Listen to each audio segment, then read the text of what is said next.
Yun. So meron pinadala para sa atin, Clint Adams Tech Shop, isang printer mga kaibigan galing Santa Ana, Cagayan. So ayusin natin to.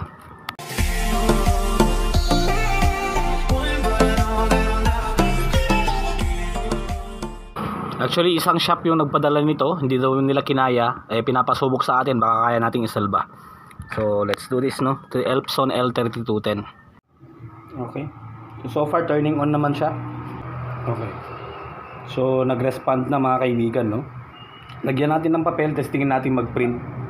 So sabi ni client mga kaibigan, no block print daw, or shall I say no block print dati, tas biglang naging no print out na talaga. Sinabi ko naman magpalit na kayo ng print head, pero wala daw silang pagkukunan ng bagong print head mga kaibigan. So far status printing.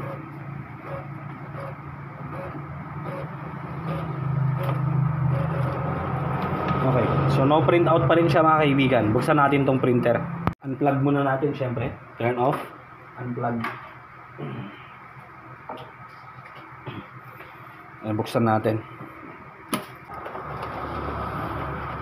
Aray ko.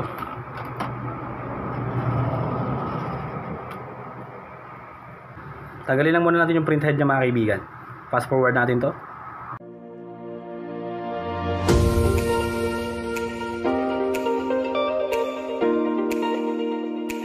Yung print head niya mga kaibigan, sabi ni client, nalinisan na daw niya to eh. Sabi niya nalinisan na daw niya through cleaning solution. Ngayon lilisan lang natin ulit. Baka sakaling tayo yung may magic na cleaning solution. Linisan natin to mga kaibigan.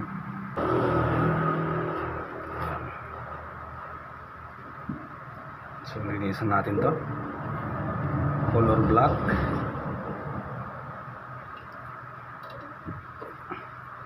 Kasi kapag dead na yung print head, kahit na i-unclog natin, yes, cleaning tayo ng cleaning, walang lalabas na ink. Yun. So far meron naman.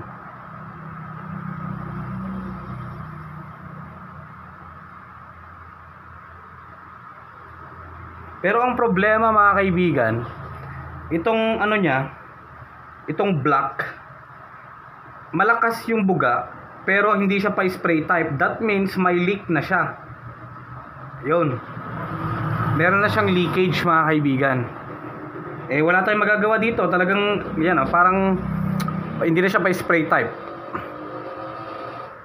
Wala tayong magagawa dito mga kaibigan unless mag-replace tayo ng bagong print head.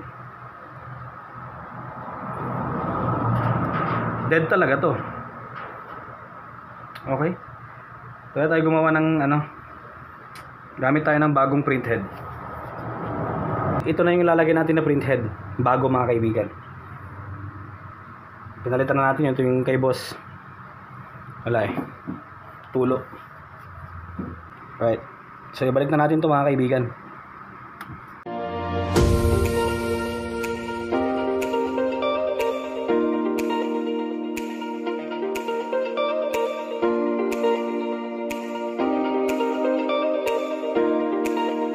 So testingin natin.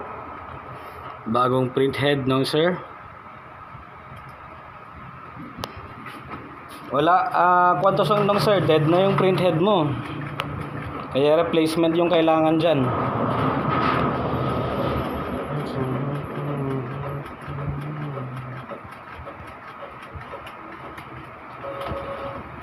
So far so good. Bagong head to nung sir.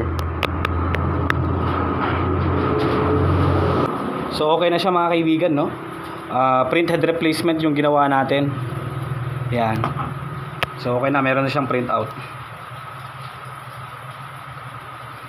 Okay.